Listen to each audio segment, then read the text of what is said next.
Hi friends, welcome to my YouTube channel. ඉතින් මේ The Taste Memory with Rose මගේ YouTube channel එකට ඔයාලව සාදරයෙන් ආදරයෙන් පිළිගන්නවා. ඉතින් බලමු අද මම ඔයාලත් එක්ක share කරගන්න යන්නේ මොනවද කියලා. මම අද හදන්න යන්නේ රසම රස මුං කිරිබතක් එක්ක ලුණු මිරිසා. ඉතින් අපි බලමු මගේ රෙසිපි එකට මේක හදන්නේ කොහොමද කියලා. අපි දැන් යමු වීඩියෝ එකට. මුලින්ම මම මේ විදිහට මුංගට ග්‍රෑම් 250ක් වගේ ප්‍රමාණයක් කලින් දවසේ රෑ පෙඟෙන්න තියලා මේ විදිහට අරගෙන තියෙනවා. අපි මුං කිරිබත් හදනකොට මුං ඇට ටික පැය 6-7ක වගේ කාලයක් හොඳින් පෙඟෙන්න තියලා තමයි මුං කිරිබත් හදන්න ගන්න ඕනේ. ඉතින් මම ඊයේ රෑ පෙඟෙන්න තියාගත්තු මුං ඇට ටික මෙන්න මේ විදිහට දෙතුන් වතාවක් වගේ හොඳින් සෝදලා අරගෙන මේ වගේ වතුර වැඩියෙන් තියලා මුං ඇට ටික තම්බ ගන්න තමයි දැන් මේ හදන්නේ.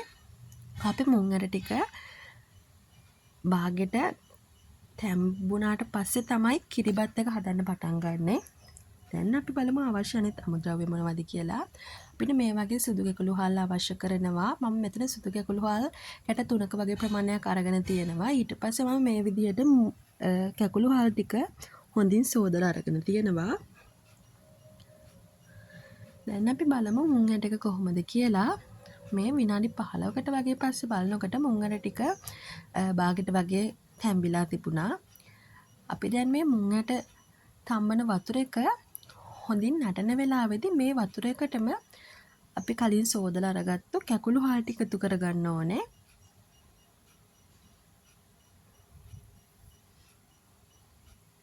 දැන් ඔයාලට පේනව නේද මේ මුං ඇට තම්බන වතුර එක හොඳින් නැටෙනවා. අපි මේ වෙලාවේදී අපි සෝදලා අරගත්තු කැකුළු හාල් ටික මේ මුං ඇට එකටම මේ විදිහට එකතු කරගන්නවා.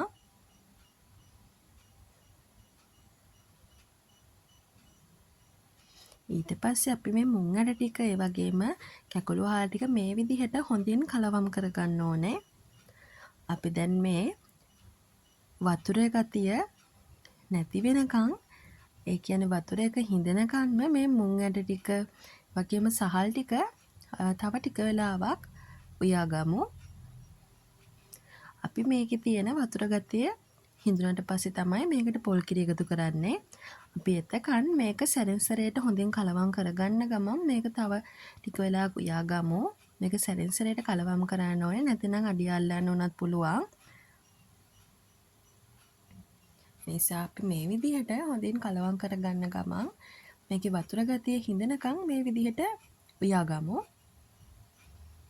දැන් ඔයාලට පේනව නේද මේකේ තියෙන වතුර ගතිය ටිකින් ටික අඩු වෙනවා.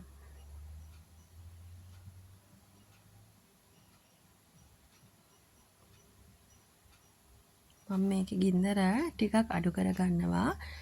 දැන් අපි මේ වගේ ගාගත්තු පොල් හොඳින් පොල් කිරි කරගෙන අපි මේ විදිහට එකතු කරගන්න ඕනේ. මම අද මේ කිරිබත් එකට පොල් ගෙඩියක් වගේ ප්‍රමාණයක් ගාගෙන මේ විදිහට කිරි ටික ලෑස්ති කරගෙන තියෙනවා. ඊට පස්සේ අපි දැන් ලෑස්ති කරගත්තු පොල් කිරි ටික සැරෙන් සැරේට මේ වගේ ටිකින් ටික එකතු කරගන්න ගමන් මේ වගේ කිරිබත් එක හොඳින් කලවම් කරගමු.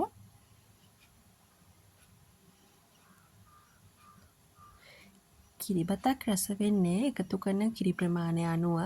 කිරිබත් වලට පොල් කිරි ප්‍රමාණය ටිකක් වැඩියෙන් එකතු කරොත් කිරිබත් එක හරිම කිරි රසයට හැරෙනවා. ඉතින් ඒ නිසා ඔයාලා කිරිබත් වෙනකොට පොල් කිරි විශේෂයෙන්ම උකු පොල් කිරි වැඩි ප්‍රමාණයක් එකතු කරගන්න.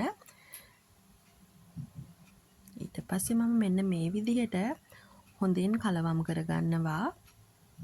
මම ලුණු එකතු කරගත්තනේ. මම දැන් මේ බැලුවේ ලුණු රසය ගානට තියෙනවා. ඔයාලගේ රස අනුව ලුණු එකතු කරගන්න මේ වෙලාවෙදිම අපි මේ වගේ සැරෙන් සැරේට හොඳින් කලවම් කරගන්න ගමන් උයා ගන්න ඕනේ. මම මේකට පාවිච්චි කරන පොල් කටු හැන්දක්. මම මේ පොල් කටු හැන්ද මිට පැත්තෙන් සැරෙන් සැරේට මේ විදිහට හොඳින් කලවම් කරගන්න ගමන් උයා ගන්නවා මේ කිරිබත් එක. මේ දවස්වල තියෙන්නේ හරීම වෙස්සහිත කාලගුණයක්. ඉතින් ඒ නිසා සැරෙන් සැරේට මේ විදිහේ පවර් කට් වෙන්න පුළුවන්. පවර් කට් එකක් වුණත් මම මේ වීඩියෝ එක දිගටම කරගෙන යනවා.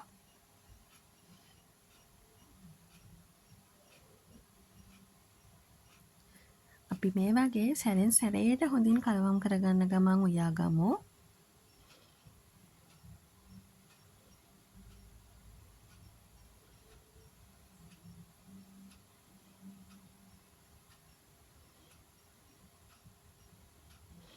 අපි දැන් මේ කිරිබත් එක ගින්දර අඩුවෙන්ම තියලා අඩු ගින්දරේ තමයි උයා ගන්න ඕනේ.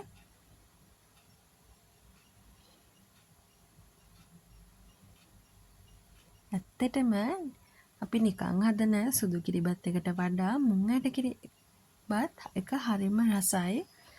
මුං ඇටවල තියෙන රසයත් කිරිබත් එකට එකතු වුණාම හරිම අමුතුම රසයක් තියෙන්නේ. මම නම් හරිම ආසයි මුං කිරිබත් කන්න.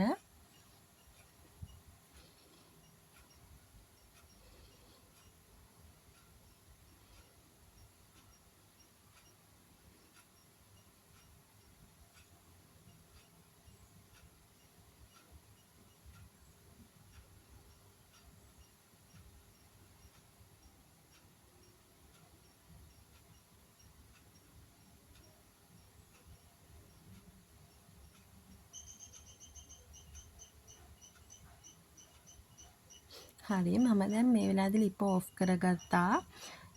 දැන් මම මේ කිරිබත් එක ලිපේ රසයෙන් තව ටික වෙලාවක් මේ විදිහට තියෙන දීලා මේ වගේ හොඳින් කලවම් කරගන්නවා.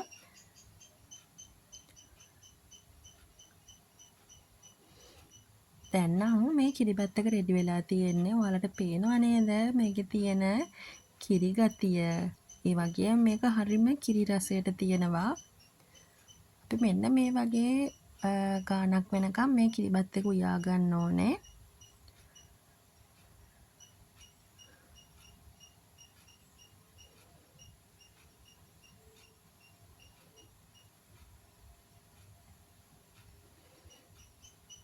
අපි ඊට පස්සේ මේ මුං කිරිබත් එක කෑලි කපලා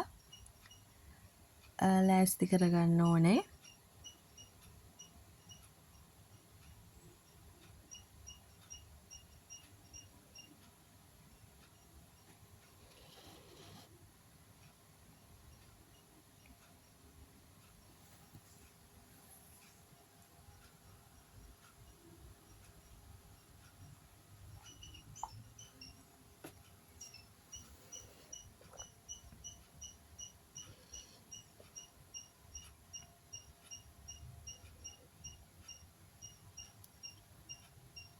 හරි දැන් අපේ මුං කිරිබත් එක නම් රෙඩි වෙලා තියෙන්නේ. අපිට දැන් තියෙන්නේ මේ මුං කිරිබත් එක කෑලි විදිහට කපලා අරගන්න.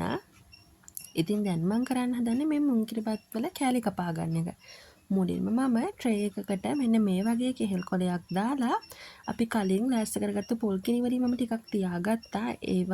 ඒ ඉතුරු කරගත්තු පොල් කිරි ටිකකින් මම මේ වගේ කෙසෙල් කොලයට හොඳින් පොල් කිරි ටිකක් ඉහා ගන්නවා මෙන්න මේ වගේ.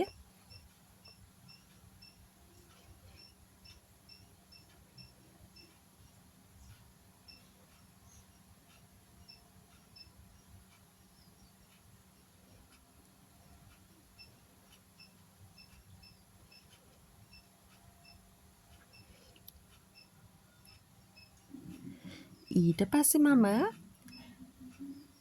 මේ කෙසෙල් කොලේ උඩට අපි කලින් උයාගත්තු මුං කිරිබත් එක මෙන්න මේ විදිහට දාලා ට්‍රේ එකේ හැඩයට සකස් කරගන්න තමයි දැන් හදන්නේ.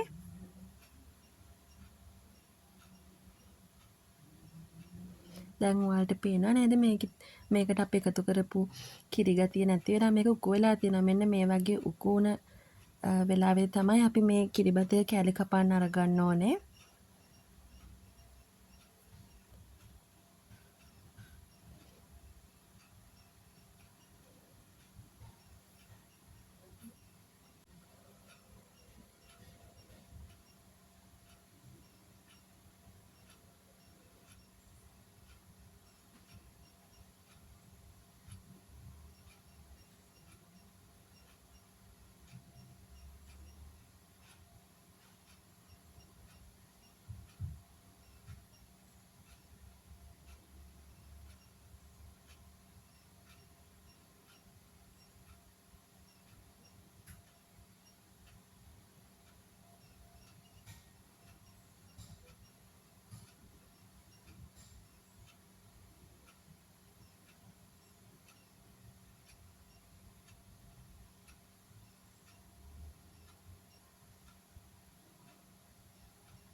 හරි දැන් මම උයාගත්ත කිරිබත් එක මෙන්න මේ වගේ ට්‍රේ එකට අතුරගත්තා. දැන් මම මේ වගේ කෙසෙල් කොළ කෑල්ලක් අරගෙන අපි අර කලින් තියාගත්තු පොල් කිරි එකෙන් මෙන්න මේ විදිහට ටිකක් මේ කිරිබත් එක උඩට මෙන්න මේ විදිහට ඉහලා අර අපි පොල් කිරි ගාලා ගත්තු කෙසෙල් කොළෙන් මම මෙන්න මේ වගේ මේ කිරිබත් එක ගානට තුනී කරගන්නවා. ගානට ලස්සනට මැදිලා වගේ තියෙන්න මෙන්න මේ වගේ මම හොඳින් තුනී කරගන්නවා.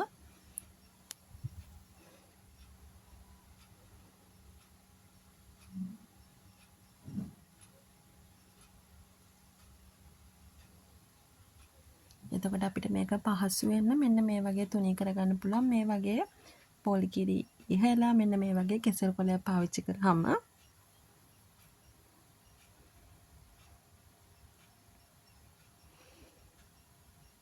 මම මෙන්න මේ විදිහට ගානට මේක තුනී කරගන්නවා.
හරි ඉතින් මේ තියෙන්නේ මම හොඳින් තුනී කරගත්ත කිරිබත් එක. අපි දැන් මේක ටික වෙලාවක් මේ විදිහට තියෙන්න දීලා අපි මේ කිරිබත් එක කෑලි වලට වෙන් කරගමු.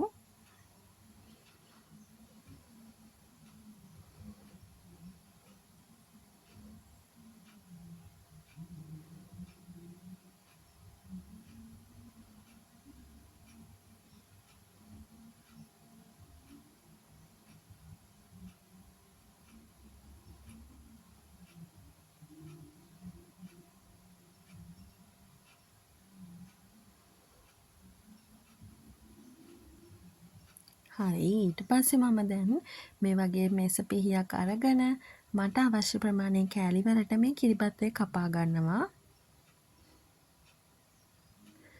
මම මේ විදිහට දැන් මේ වෙලාවේදී කිරිබත් එක කැපුවට මේ දැන්මම කෑලි අතට ගන්න යන්නේ නැහැ. මොකද තව ටිකක් මේක නිවෙන්න දීලා තමයි අපි කෑලි වෙන් කරගන්න ඕනේ.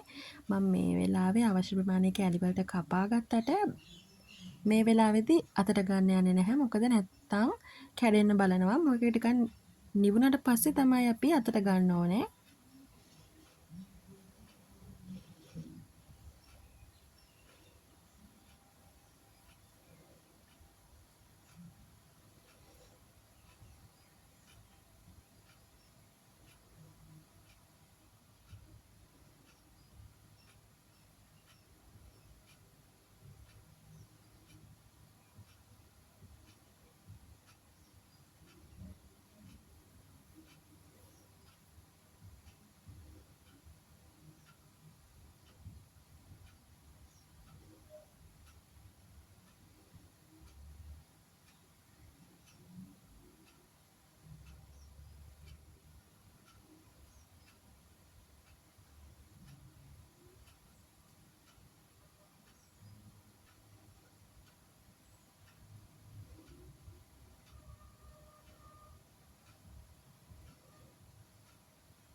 හරි ඉතින් මේ තියෙන්නේ මම කෑලි වලට කපාගත්තෝ මම හදපු කිරිබත් එක. අපි දැන් මේක විනාඩි 5ක් 10ක් වගේ මේ විදිහට තියෙන්න දීලා මේ කිරිබත් එක ටිකක් නිවුනට පස්සේ අපි මේකේ කෑලි වෙන් කරලා කෑමට ගමු. එතකන් අපි මේ කිරිබත් එක මේ විදිහට තව ටික වෙලාවක් තියන්න දෙමු. මම මේ කිරිබත් එක හදාගන්න අතරතුරේදී මේ විදිහට ගලේ අඹරලා ලුණු මිරිසකුත් හදාගත්තා. කෑලි මිරිස් රතු ලුණු පාවිච්චි කළා මම මේ ගලේ අඹරපු ලුණු මිරිස හදාගත්තේ. මේ ලුණු මිරිසත් එක මේ කිරිබත් එක නම් හරිම රසයි. ඉතින් මේ තියෙන්නේ අද මම හදාගත්තු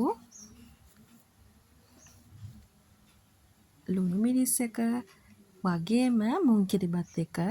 ඔයාලත් මගේ මේ රෙසිපි එක try කරලා බලන්න. බලලා මට කමෙන්ට් එකක් දාන්න. ඉතින් ඔයාලා මේ වගේ රෙසිපි බලන්න කැමති නම් මගේ channel එක subscribe කරන්න, like කරලා කමෙන්ට් කරන්න, ඒ වගේම share කරන්න. ඔයාලට පේනව නේද මේ ලුණු මිරිස් එකේ තියෙන රස පාට? ඒ වගේම කිරිබත් එකේ තියෙන රස පාට. මම මේ විනාඩි 10කට වගේ පස්සේ මෙන්න මේ විදිහට කිරිබත්තේ කෑලි කපලා මේ වගේ පිඟානකට දාගත්තා.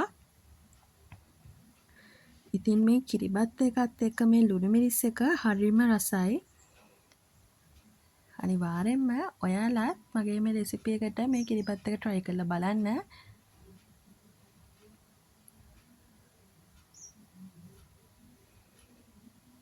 මේ කිරිබත් එක හරිම කිරි රසයි. ඒ වගේම ලුණු මිරිසත් හරිම රසයි. මිරිස් ගලේ අමරලා හදාගත්තු නිසා මගේ වීඩියෝ එක බැලුවට ඔයාලට ස්තුතියි. Thanks for watching.